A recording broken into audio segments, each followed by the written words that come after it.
Obrigado por você me convidar para participar desse novo projeto onde une a matemática com a biologia. Um pouco sobre os conceitos de probabilidade, a regra do E, a regra do OU, que com certeza serão embasamentos necessários para resolver questões de genética que faremos neste vídeo ainda. Beleza. Para a gente falar de genética, a gente tem que lembrar de alguns conceitos introdutórios, tudo bem? Vamos começar pelo termo gene. Gene é um segmento de DNA, um pedaço de DNA, deixa eu falar mais devagar, que contém uma informação. Essa informação vai ser passada para uma molécula intermediária chamada de RNA mensageiro, que depois vai ser traduzida em proteína.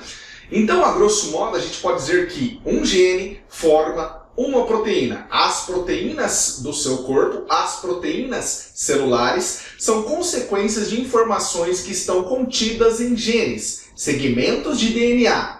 Esses genes apresentam aquelas trincas de nucleotídeos que nós podemos também referir seu nome como códon. Particularmente, eu prefiro usar o termo códon para RNA mensageiro. Eu gosto, no DNA, de usar o termo replicon. Vou repetir, replicon. Então, os nucleotídeos, adenina, guanina, timina e citosina, que são as letras que compõem o DNA, vão conter a informação para formar uma determinada proteína. Tudo bem ou não? Tudo bem. Bom, a gente sabe que o material genético apresenta-se sob a forma descondensada durante a intérfase, fenômeno este conhecido por cromatina, e que apresenta-se condensada no caso de cromossomo durante as divisões celulares, como, por exemplo, mitose e meiose. É isso, não é? Na cromatina, temos regiões cujos genes são inativos. Regiões cujos genes são inativos são chamados de heterocromatina. Já as regiões da cromatina que contêm genes ativos são chamados de eucromatina. Como os cromossomos se apresentam aos pares, como existem pares de cromossomos ou pares de DNA, sendo que na espécie humana 23 moléculas de DNAs vieram do pai e 23 moléculas de DNAs vieram da mãe. Como se formam pares, muitas das vezes esses genes vão expressar uma característica comum. Exemplo, cor de pele é uma característica, altura é outra característica, inteligência é outra característica, cor da ervilha é outra característica, cor da flor é outra característica. Tudo bem? Quando os genes estão expressando uma mesma característica, daí nós chamamos esses genes de alelos. Alelos são genes que vão expressar determinadas enzimas ou proteínas referente à mesma característica. Eu não posso dizer que o alelo que condiciona a inteligência está vinculado ao alelo que condiciona a altura, porque são características diferentes. Tudo bem? Esses alelos, quando são reunidos, ou seja, o seu conjunto, é chamado de genótipo. Esse conjunto de alelos, mais o meio em que a célula ou o indivíduo está inserido, dá origem ao fenótipo. Então, o que é fenótipo? Fenótipo vem da junção de genótipo mais o meio.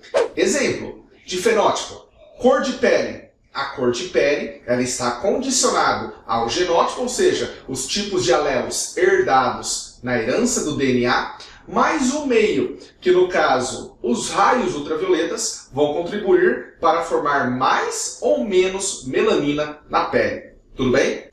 Alelos são expressos na forma de letras. Por exemplo, azão, azinho, bezão, bezinho, iazão, iazinho. Esses alelos têm que ser aos pares numa célula diploide, pois os cromossomos são aos pares, as moléculas de DNAs são aos pares. Para formar uma célula diploide, foi necessária a junção de duas células haploides, que são as células gaméticas, quando se trata de animais. Tudo bem?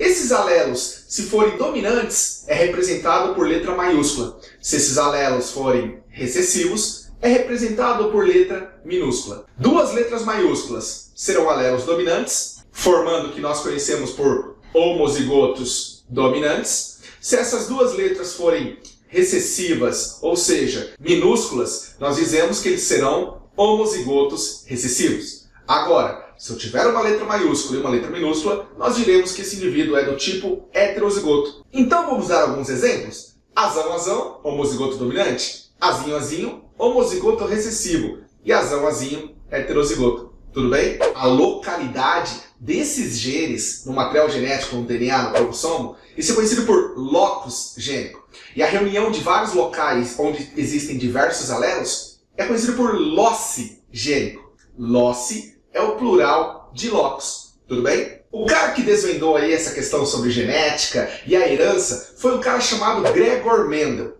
Gregor Mendel, um monge agostiniano que fez experiências usando ervilha como organismo modelo, organismo exemplo.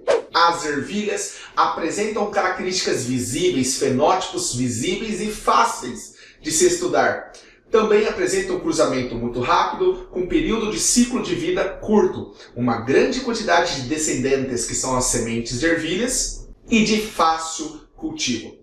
Essas informações do porquê Mendel escolheu as ervilhas como organismo modelo são informações que já chegaram a cair em determinados vestibulares. Agora vamos pegar o caso da primeira lei de Mendel, monohibridismo. Monohibridismo. Vamos falar do caso de albinismo para o ensino médio, tudo bem? Joia?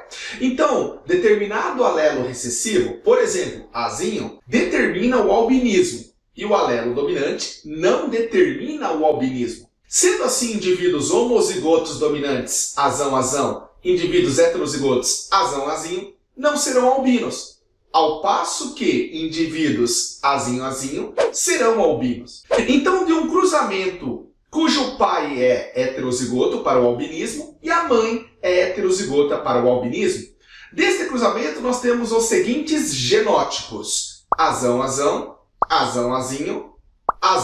novamente e azinho. Nós entendemos que existe um homozigoto dominante, 2 heterozigotos e um homozigoto recessivo, na proporção de 1 para 2 para 1, genotipicamente falando.